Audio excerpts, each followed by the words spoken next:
What is going on, beautiful folks? Welcome to another episode of Mornings with Lee Hammock, your favorite self-aware narcissist. Today, we're going to be talking about how you never, ever, or rarely, very rarely, get what you want from a narcissist fully. Like overall, this is about overall perspective and overall dynamic about how you never, ever get what you want, how you're never, ever fully fulfilled in a relationship with a narcissist or a toxic person. But before we hop into today's episode, y'all, make sure to check out my website, mentalhealness.net, for all my coaching, support groups, courses. Everything is on there. Upcoming events, Dallas, Texas, November the 2nd, Houston, Texas, November the 3rd, and things like that, live in-person events. But yes, y'all, yes. In this space right here, what we have going on, like when you're dealing with a narcissistic person, toxic person, narcissist, whatever name you want to give them, right? You're never, ever going to get what you want, you know? And so many people, and this is this for me, this is like the cumulative thought process, the cumulative like summary of what I will say about just from all the survivors, thrivers, and victims of narcissistic toxic abuse that I've spoken with. Most of them feel unfulfilled in their relationship, or even after the relationship, after they've gotten out of a relationship, they feel like their relationship didn't fulfill them. Maybe it did at first, but then it's like maybe they filled your cup at first, right? But then they started poking holes in it, right? And they poked a hole in the bottom of the cup. Like maybe they filled your cup up at first, right? But then they start poking holes in it. So whatever they filled you up with drained out. They poked a hole right here near the bottom, not at the very bottom, but near the bottom. So no matter what, it will never go past this line right here, whatever that bottom hole is. It won't ever run out, but it'll get extremely low. It'll never ever stay fulfilled. That cup will never ever stay full. And that's what I'll be telling you. That's what I'll be trying to warn people about right there. Just like the longer you stay in a toxic relationship that you no longer want to be in, the more it's going to suck, the more you're going to regret, the more regret you're going to have. It's like you're filling your own cup with regret, and regret is thick. Regret is not like a fluid. It's not a liquid like water. Regret is like slime, like gack. You know, gack from back in the day, the old gack slime, that nasty stuff that you get stuck everywhere. It's like gack. It might go out the holes, but it really does take over your life. You know what I mean? And that's what I tell people right there. This is what you are dealing with. This is who you're dealing with. This is why you are dealing with people like this. Just overall within this space, within this dynamic, it is extremely tough to leave a narcissist, right? We understand that. That's at the crux of stuff right there. But like when you stay in it, it's like you're losing. It's like you're losing. You never, ever will be fully fulfilled. Now, even when I say that right there are people that will hear that and will still stay. And like I said, this is the no judgment zone, like Planet Fitness. Y'all know I say I keep it hot and ready. I keep it real over here. And I keep it hot and ready like a Little Caesars pizza. But there's also no judgment zone, like Planet Fitness. Like, I'm not here to judge you on whether you leave or whether you stay. That's a decision that you have to make for yourself. That's a decision that you have to make for your children and whatnot. That's a decision that you have to make.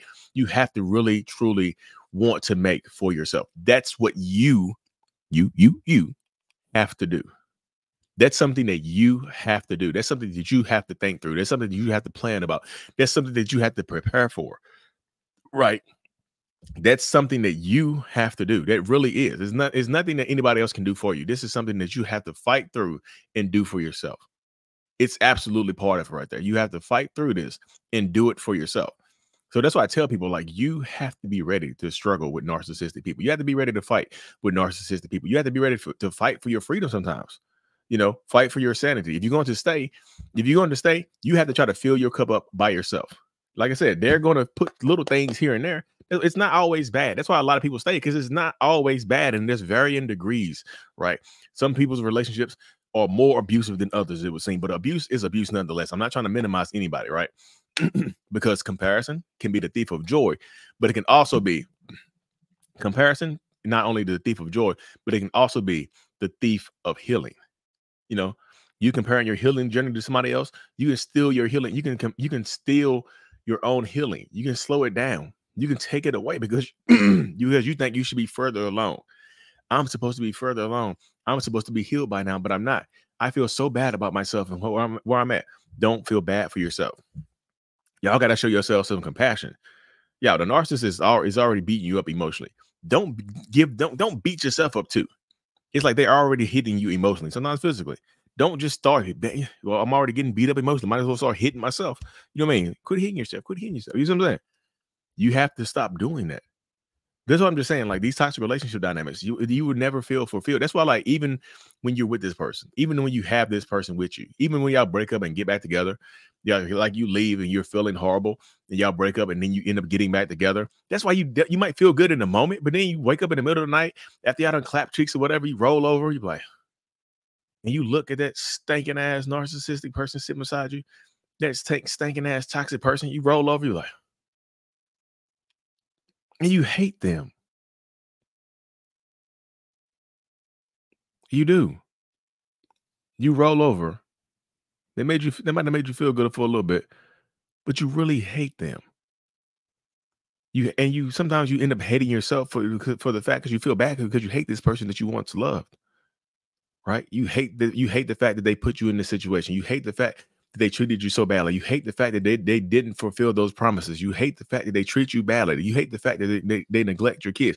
You hate the fact that they don't emotionally validate you. You hate the fact that this person is you hate the fact that they become this person. And then you start to feel bad about yourself sometimes, right? I'm not the type of person that would hate anybody. What's going on with me? What's wrong with me?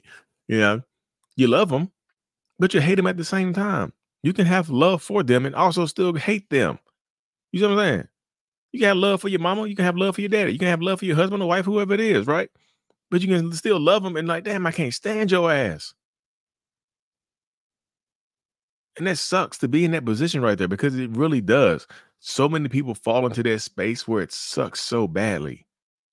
It hurts so badly for so many people, because you have to deal with this toxicity. You have to deal with this lie. You have to deal with this manipulator. You have to deal with it over and over again. And I'm telling y'all, it really, really does suck for so many people. Like, that this person, you hate this person so much, you're unhappy, but you something in you, your emotional brain won't shut off and won't allow you to leave fully. You got to start seeing them for who they really are and not who you want them to be. You have to. I know it sucks to see this, because look who you think you're becoming. Right? Look who you think you're becoming. You hate the fact that you hate this person because it's not your nature. This is not in my nature. You also remember, sort of looking back at the relationship, you're like, well, I've done a lot of things in this relationship that have changed me, that were not of my normal nature. I'm a yeller now. I be screaming, or I'm quiet and meek and diminutive. I make myself as small as possible around this person because I can't be myself around them. I used to have this big personality, but now this big personality has been stuffed. This 6'9", my 10-foot tall personality has been stuffed inside a 1-foot suitcase, and is dying to be let free. The suitcase is bursting at the seams. This emotional suitcase is bursting at the seams because the old me is stuck in it. The me that I love, the me that I miss, is stuck inside of this suitcase, and it's shaking. The suitcase is sitting over there in the corner. You can see it shaking. It wants to be let out. It's muffled. You can barely hear it. You can see the suitcase shaking. That emotional suitcase is in the corner shaking. You looking at it because you missed it. You try to blur. You try to black it out, right? You try to block it out, but you can hear it.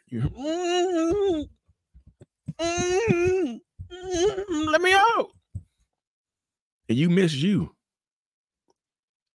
You miss you. And the fact that you miss you makes you hate them even more. You got to love yourself more than you love them. And it's fine, y'all. It's okay. It doesn't make you a narcissist. It doesn't make you selfish. It's okay to choose you, because these relationships will never fulfill you. You know what I mean? Do some people stay in them? Yeah. Some people practice radical acceptance, and they just like, well, if I want to stay in this relationship, I have to accept this person for who they are and try to mitigate the risk, mitigate their behaviors, and try to make myself as happy as possible within this relationship dynamic. I can't expect more from them than I've been expecting for the last 5, 20, 10, 20, 30, 40, 50 years. You can't expect more from them than why would they change 10 years in?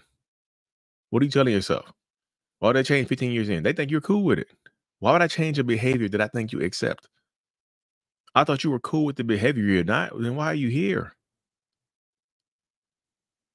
That's the mindset, y'all. That's the mentality that so many people fall into when you're dealing with an abusive, toxic, narcissistic person. That's so many people fall into this hole of being in this toxicity. So many people fall into this hole of being in this abusive space because you love them, right? You love them.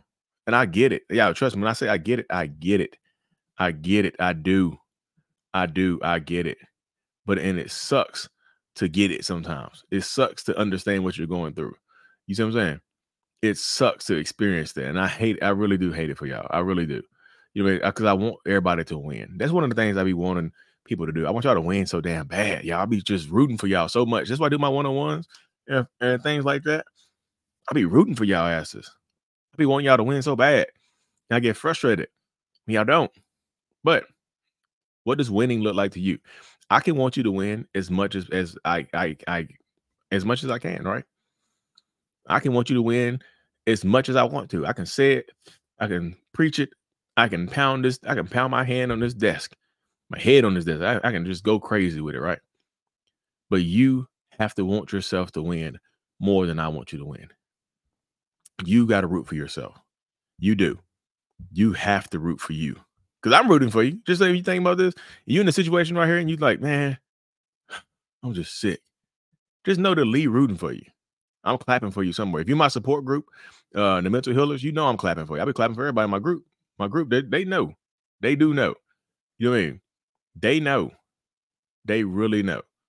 They know I'll be rooting for them. Like even when they, you know, I be hard on them sometimes. That's how I had to do. Y'all know I got to be hard sometimes. I have to keep the hardness going on, right? I have to say my piece. I have to speak my piece. I have to say it, don't I?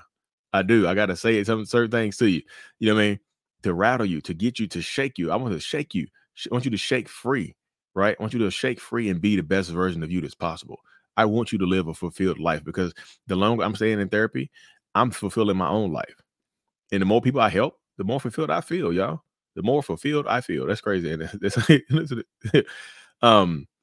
But anyways, y'all, like I said before, I don't know what date you're watching this on, but join my newsletter is on my website, right? mentalhealness.net. In-person workshop. The next one is November the 2nd in Dallas, Texas.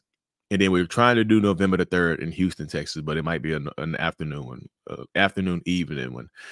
We'll see. Yeah, we set some things up. Dallas, Texas, folks, let me know. Shoot me an email, shoot me a message or whatever. We're trying to set something big up there. And if you're in Houston, Texas and know of a spot and you can help us book a spot, shoot me an email right here at mentalhealness85@gmail.com. Anyways, y'all, thank y'all for joining me, riding with me today. If y'all on the pathway of the hurricane, y'all be safe down there in Florida. I'm in North Carolina, and we trying to survive in North Carolina as well, y'all. It's a Hurricane Helene, whatever it is. It's already raining. I got my my power seems to go away. I got my little generator. I bought this little pocket generator for my kids and stuff like that. They're gonna have some fun with this. But anyways, y'all, I appreciate every single one of y'all. I'm thankful for you. I'm grateful for you. As always, y'all. As always, let me do this. I gotta get this off the screen. As always, mental illness is out. I can't even do everything right. Peace. Thank you so much for making it to the end of my video. I am extremely grateful for you. Have no idea. If you haven't already, make sure you go ahead and subscribe to the channel. Helps reach more people. And click on the screen to watch another video or to browse through another playlist. There's also a link on the screen to check out my courses and my support groups to help you heal and understand what you've been through. Thank you so much again. I will see you in the next video. Peace.